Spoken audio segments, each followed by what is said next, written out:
ముఖ్యంగా మలకలచెరు క్లస్టర్ 2లో జరుగుతున్న ఈ మహానాడు కార్యక్రమానికి ఈ క్లస్టర్ 2 గారికి మరియు మండల ప్రెసిడెంట్ గారికి మరియు గ్రామాధ్యక్షులకు ఈ సభకు ఇచ్చేసి ప్రతి ఒక్క తెలుగుదేశం పార్టీ కార్యకర్తకు నా నమస్కారాలు తెలియజేస్తున్నాను. నిజంగా ఈరోజు వ్యవస్థాపక అధ్యక్షులు తెలుగుదేశం పార్టీ ఆంధ్ర ప్రజల ఆరాధ్య దైవం నందమూరి తారక రామారావు గారి 103వ జయంతి ఉత్సవాలు తెలుగుదేశంలో ఉన్న ప్రతి కార్యకర్తకు తెలుసు. మనం ప్రతి సంవత్సరం మహానాడు ఎందుకు జరుపుకుంటాము? ఈ పవిత్రమైన రోజున మన తెలుగుదేశం పార్టీ ఏమైనా నిర్ణయాలు కానీ, పొలిట్ బ్యూరో నిర్ణయాలు కానీ, ప్రజలకు ఎలా సేవ చేయాలి, పార్టీ కార్యకర్తలకు ఏ విధంగా మనము సేవ చేయాలనే ఉద్దేశంతో పార్టీ పెద్దలు ఈ పవిత్రమైన రోజున నిర్ణయాలు తీసుకొని దాన్ని ఇంప్లిమెంట్ చేస్తారు. 1922లో పార్టీ పెట్టి 9 నెలల కాలంలోనే అధికారంలోకి వచ్చింది అంటే ఆ రోజు ఎన్టీఆర్ గారు ఉన్న చరిష్మా కానీ, అప్పుడు రాజకీయంగా ప్రజలను ఎంత ఇబ్బంది పెడుతూ ఎమ్మెల్యే అంటే తెలియదు, ఎంపీ అంటే తెలియదు, ఎలాంటి రాజకీయ చైతన్యం లేని ఆ రోజు ప్రజలకు ఒక్కసారిగా రాష్ట్రం అంతా, నిజంగా చెప్పాలంటే దేశమంతా రాజకీయ చైతన్యం తెచ్చి ఆ రోజు 9 నెలల్లో అధికారం చేశారు. అంతవరకు మహిళలు కానీ, బీసీలు కానీ, మైనార్టీలు కానీ, ఎస్సీలు కానీ, ఎస్టీలు కానీ, బీద ప్రజలు రాజకీయాలు చూసేటోళ్ళు కాదు. ఎన్టీఆర్ పార్టీ పెట్టిన తర్వాత ఎంత చైతన్యం వచ్చిందంటే మేధావులు కానీ, డాక్టర్ చదువుకున్న వ్యక్తులు కానీ, బడుగు బలహీన వర్గాల నాయకులు కానీ ఈరోజు వాళ్ళంతా చట్టసభల్లో మంత్రులుగా ఎంతో సేవ చేశారు. ప్రజలకు తెలుగుదేశం పార్టీ ఉన్నంత వరకు అది ఎన్టీఆర్ గారి చరిత్రను మర్చిపోలేదు. 1983 నుంచి 93 వరకు, 95 వరకు ఎన్టీఆర్ గారు ఆంధ్ర రాష్ట్ర ప్రజల కోసం ఎన్నో ఉచిత పథకాలు, పేద ప్రజల కోసం ఎంతో ఉచిత పథకాలు తెచ్చి ఎన్నో పథకాలు ప్రవేశపెట్టారు. దేశమంతా ఆ పథకాలను ఆదర్శంగా తీసుకొని ఈరోజు జాతీయ పార్టీలు కూడా, ఆ రోజు మనది ప్రాంతీయ పార్టీ అయినా జాతీయ పార్టీలు కూడా ఆదర్శంగా తీసుకొని ఈరోజు ఏ భారతదేశంలో ఏ మూలకు పోయినా కూడా పేద ప్రజలకు ఈ పథకాలన్నీ వచ్చేది మన తెలుగుదేశం పార్టీని చూసి ఆ రోజు పెట్టిన పథకాలు. అలాంటి పార్టీలో కార్యకర్తలుగా ఉన్నాం. నిజంగా చాలా గర్వకారణం. 95 వరకు నందమూరి తారక రామారావు గారు ఒక రకంగా పరిపాలిస్తే 95లో మన ప్రియతమ నాయకుడు, మన స్వర్ణాంధ్ర నిర్మాత, ప్రజెంట్ అమరావతి నిర్మాత అయిన చంద్రబాబు నాయుడు గారు అధికారంలోకి వచ్చాక పార్టీని నిజంగానే పరిగెత్తించారు.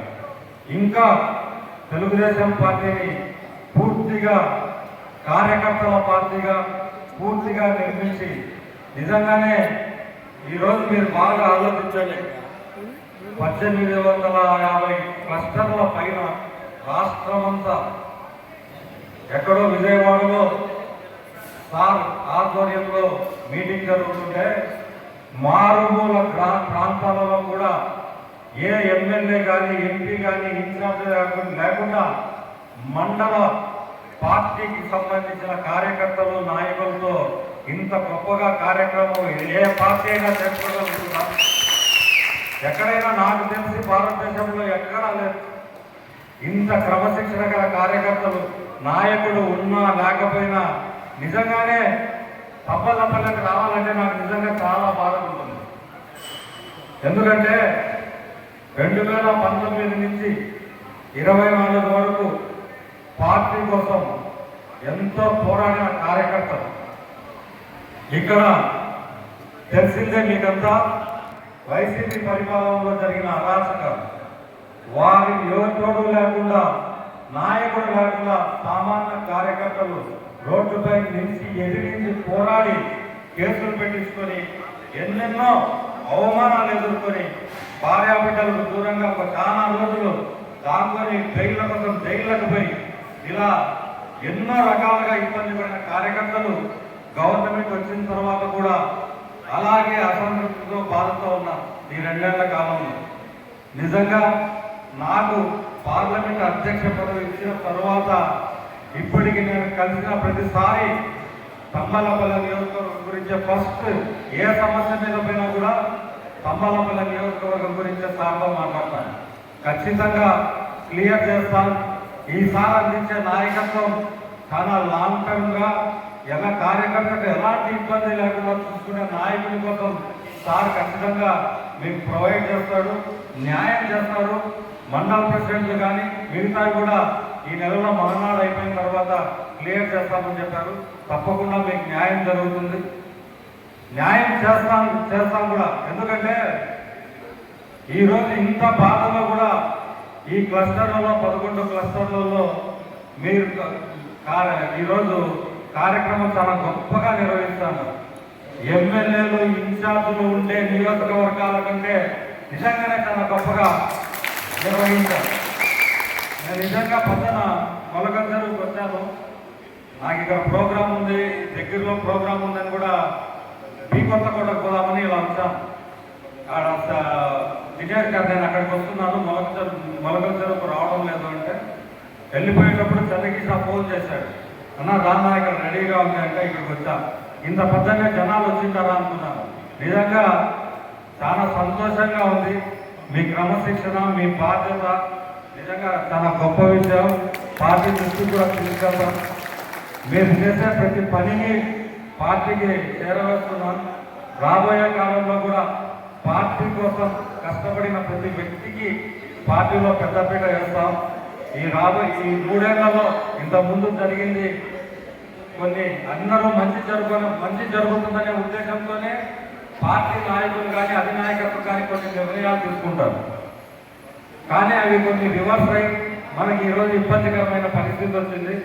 తప్పకుండా ఈ 3 ఏళ్లలో మీకు ఎలాంటి ఇబ్బంది రాకుండా ప్రజెంట్ నేనైతే నాకు ఎవరన్నా చిన్న విషయం మీద ఫోన్ చేసినా కూడా నేను వాళ్ళకు రెస్పాండ్ అయ్యి పనిచేసి పెడుతున్నాను. కానీ మీకు ఇక్కడ ఒక నాయకుడు ఉండి మీకు నిరంతరం పలుకుతూ మీ గ్రామాల్లో అభివృద్ధి చేస్తూ ఉంటే మీ సంతోషం వేరు, మీ బాధ్యత వేరు. మీరు ప్రజలకు ఎలక్షన్లప్పుడు ఇచ్చిన మాట నిలబెట్టుకునే తీరు వేరు ఉంటుంది. కాబట్టి ఖచ్చితంగా నేను ఆ పని చేస్తాను. అలాగే 1995 నుంచి 2024 వరకు ఒక రకంగా చంద్రబాబు నాయుడు గారి నాయకత్వంలో పార్టీ ఎంతో అభివృద్ధి చెందింది. 2014-19 అధికారం కోల్పోయిన తర్వాత రాష్ట్రంలో వచ్చిన పాలన గురించి మీ అందరికీ తెలుసు. స్టేట్లో మిగతా నియోజకవర్గాల కంటే ఈ నియోజకవర్గానికే బాగా తెలుసు. పుంగనూరు కానీ ఇట్లా తంబలపల్లె కానీ. అలాంటి పరిస్థితుల్లో కార్యకర్తలకు అండగా, రాష్ట్రంలో పేద ప్రజలకు అండగా ఆగిపోయిన అభివృద్ధిని పరుగెత్తించడానికి, గ్రామాల్లో ఉండే సమస్యలు తెలుసుకునేదానికి ఒక్క యువకుడు బయలుదేరాడు. మన నారా చంద్రబాబు నాయుడు గారి కొడుకు, మన భవిష్యత్ నాయకుడు, యువగలం నిర్మాత నారా లోకేష్ బాబు గారు దాదాపు 3,000 కిలోమీటర్ల పాదయాత్ర చేసి ప్రతి గ్రామంలో ఉండే సమస్యలు తెలుసుకొని ఈరోజు ఆ ఫలాలన్నింటికీ ఆంధ్ర రాష్ట్ర ప్రజలకు అందిస్తున్న నాయకుడు, భవిష్యత్ నాయకుడు. నిజంగా ఆ రోజు ఎవరైనా అంటే ఎంత మానసికంగా కృంగిపోయేవాళ్ళు. అంత అవహేళన చేశారు. చంద్రబాబు నాయుడు గారిని మాట్లాడారు, మేడం గారిని మాట్లాడారు, లోకేష్ బాబు గారిని మరీ అవమానపరిచారు, సినిమాలు తీశారు.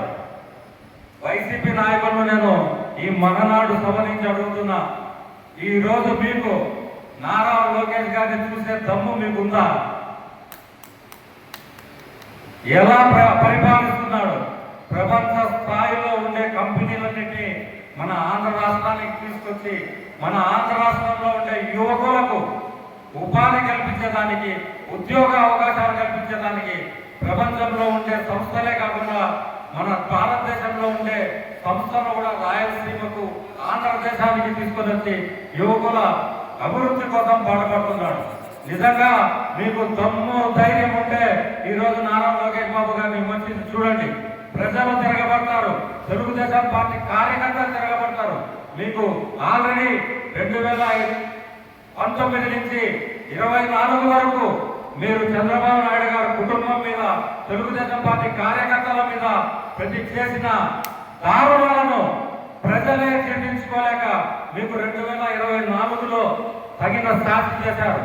దాదాపు 175 నియోజకవర్గాల్లో పోటీ చేస్తే మీకు వచ్చింది కేవలం 11 సీట్లు. అప్పటికి కూడా మీ పద్ధతులు మార్చుకోకుండా ఇంకా మీ నోటికి అడ్డు లేకుండా మాట్లాడుతున్నారు. మీకు వచ్చే ఎలక్షన్లలో మీ పార్టీకి పుట్టగతులలో ఖచ్చితంగా ఆ సంఖ్య ఇంకా తగ్గిపోతుంది. పూర్తిగా ఎన్డీఏ కూటమి ప్రభుత్వంతో మళ్ళీ అధికారంలోకి వచ్చి ఈ దాదాపు ఒక 20-30 సంవత్సరాల పాటు తెలుగుదేశం అప్రతిఘాతంగా పరిపాలించే రోజులు దగ్గరలో ఉన్నాయి. నిజంగా చెప్తున్నాను, ఒక్కటి గుర్తుపెట్టుకోండి, ఈ రోజు కార్యకర్తగా మనం ఏదైనా ఇబ్బంది పడవచ్చు, మనం అనుకునే పని జరగకపోవచ్చు. కానీ మీరు 2024లో కార్యకర్తలు ఏదైతే తెలుగుదేశం పార్టీకి అధికారంలోకి తెచ్చారో ఆ అధికారం వల్ల 5 కోట్ల మంది తెలుగు ప్రజలు ఆనందంతో ఉన్నారు. కార్యకర్తకు అక్కడెక్కడ బాధగా ఉన్నా ఈరోజు ఆంధ్రప్రదేశ్ ప్రజలందరూ సంతోషంగా ఉన్నారు.